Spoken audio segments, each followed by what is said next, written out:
Hello everyone. In earlier videos, we have discussed about types of motion like straight line motion, circular motion, rotary motion, and vibration. As per our syllabus, we will study more about straight line motion, motion along a straight line. Let us consider this diagram. Mainly, distance and displacements are used to describe the overall motion of an object, locate its final position with respect to its initial position at a given time.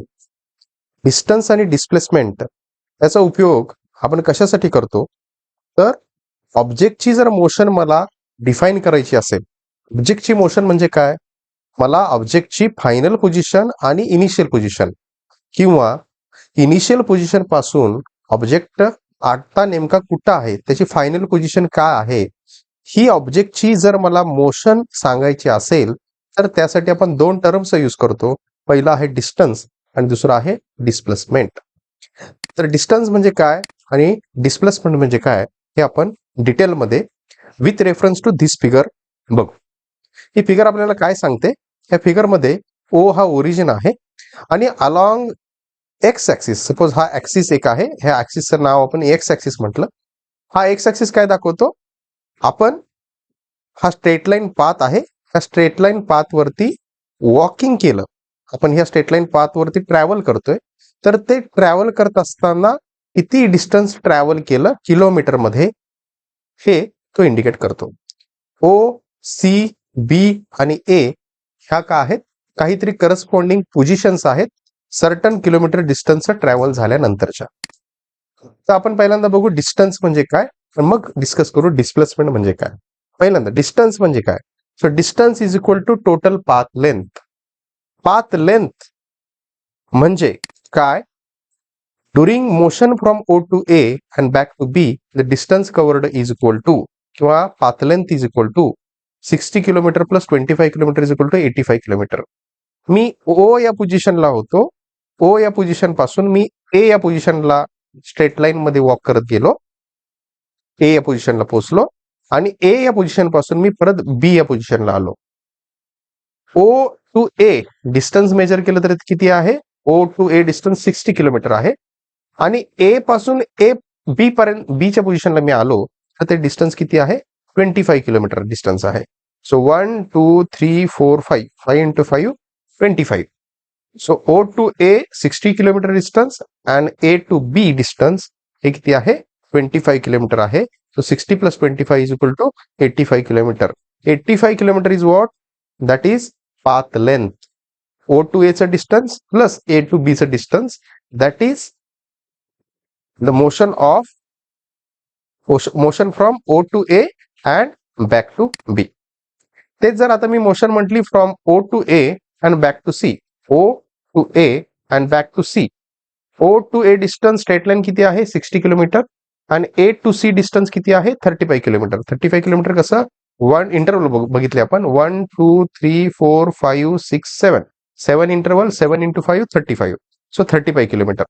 So total will be 60 plus 35 95 kilometre. तेच जर आता मी object travel from O to A and back to O from A, म्हणजे O कडून ए ला गेला आणि ए कडून ओ ला परत आला असं जर म्हटलं, then in that case distance covered in this journey is equal to distance O A plus distance A O. किती येईल ते, 60 kilometre plus 60 kilometre, that is 120 kilometre. इथं आपण काय बघतोय, स्ट्रेट लाईन मध्ये किती पाथ लेंथ कव्हर झाली किंवा किती डिस्टन्स ऑब्जेक्टनं ट्रॅव्हल केलं स्ट्रेट लाईन मध्ये. इथं आपण मॅग्निट्यूडचा विचार करतो, डायरेक्शनचा विचार करत नाही. इरिस्पेक्टिव्ह ऑफ डायरेक्शन आपण डिस्टन्स मेजर करतो. So distance is what, total path length. ते जर आता मी डिस्प्लेसमेंटच्या बाबतीत म्हटलं, displacement is equal to shortest distance measured. कमीत कमी जे अंतर आहे ते अंतर म्हणजे डिस्प्लेसमेंट. पण डिस्टन्स म्हणजे काय आहे, that is total path length. तिथं आपण फक्त आणि फक्त मॅग्निट्यूड बघतो, पण डिस्प्लेसमेंटच्या बाबतीमध्ये आपल्याला मॅग्निट्यूड पण बघितलं पाहिजे आणि डायरेक्शन सुद्धा बघितली पाहिजे. म्हणजे आता बघा, मी आता डिस्प्लेसमेंट मेजर करतोय कुठून कुठं, during motion from O to A, O to A and back to B, O to A and back to B. किती आहे डिस्टन्स ते? तर ह्या केसमध्ये मी काय बघणार, O to A and from A to B final position का आहे बी, इनिशियल पोझिशन का आहे ओ. इनिशियल पोझिशन आणि फायनल पोझिशन ह्यातलं असणारं शॉर्टेस्ट डिस्टन्स, यातलं असणारं shortest distance that is what displacement. मग इथं जर मी ओ ओ ओ कडून ऑब्जेक्ट ए ला गेला, ए कडून बी ला आला, बी फायनल पोझिशन आहे, ओ ही इनिशियल पोझिशन आहे. ओ आणि बी मधलं डिस्टन्स, शॉर्टेस्ट डिस्टन्स काय आहे, किती आहे, 35 किलोमीटर. 1 2 3 4 5 6 7 7 इंटू 5, सो 35 किलोमीटर हे ओ आणि B. O is initial position, B is the final position. Initial आणि फायनल पोझिशन मधलं डिस्टन्स किती होतं, शॉर्टेस्ट डिस्टन्स किती होतं, 35 किलोमीटर होतं. पण तेच जर मी आता मोशन ओ टू ए आहे आणि बॅक टू सी म्हटली, ओ टू ए आणि बॅक टू सी म्हटलं, तर डिस्टन्स किती येईल, 25 किलोमीटर. कसं, O initial position, C final position.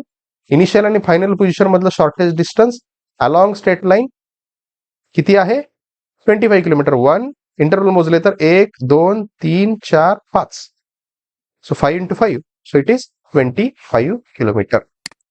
तेच आता मी ओ कडून ऑब्जेक्ट ए ला गेला आणि ए कडून परत ओ ला आला असं जर म्हटलं, so object travel from O to A and back to O from A.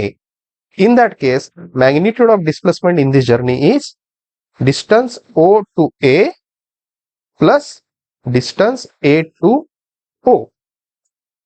O to A distance positive 60 plus A to O distance negative 60. का? इथं आपण काय कन्सिडर केलं, डायरेक्शन कन्सिडर केली. 60 प्लस 60 डिस्प्लेसमेंट काय भेटेल आपल्याला, 0 भेटेल. डायरेक्शन काय कन्सिडर कशी केली आपण, की object if it is moving in right direction it is positive, and if it is moving in left direction it is negative. O to A distance travel करताना direction right side ला होती, that is positive, and when it is moving from A to A to O, in that case direction is on a left side, so left hand side we have taken convention as a negative. so इथं आपण काय दिली, direction सांगितली, डायरेक्शनला आपण sign convention दिलं, त्यामुळं ओएचं magnitude आपण positive 60 घेतलं आणि एओचं मॅग्निट्यूड काय घेतलं आपण, निगेटिव्ह 60 घेतलं, right. So 60 plus minus 60 is equal to 0. So in this case displacement is equal to 0. पण ह्या डिस्प्लेसमेंटची करस्पॉन्डिंग असणारा डिस्टन्सची value, whether it will be 0, no, that value is not equal to 0. Why? कारण तिथं आपण मॅग्निट्यूड नाही कन्सिडर करत, तिथं फक्त मॅग्निट्यूड कन्सिडर करतो, डायरेक्शन नाही कन्सिडर करत. ओ टू ए डिस्टन्स किती, 60, and A to O distance is what, 60. So their distance will be 60 plus 60, 120 kilometre. So displacement corresponding to this is 0, but corresponding to this displacement distance will not be 0, it is 120. It is non-zero, distance will never be 0. So with this figure we can understand the concept of distance and displacement. Mainly focus that distance and displacement used to describe overall motion of the object to locate the final position with respect to the initial position. Initial position काय होती आणि final position काय आहे, ऑब्जेक्टच्या बाबतीत हे define करण्यासाठी distance आणि डिस्प्लेसमेंट ह्या टर्म्स आपण यूज करतो. Distance, this is a scalar quantity, displacement is a vector quantity. Okay, thank you.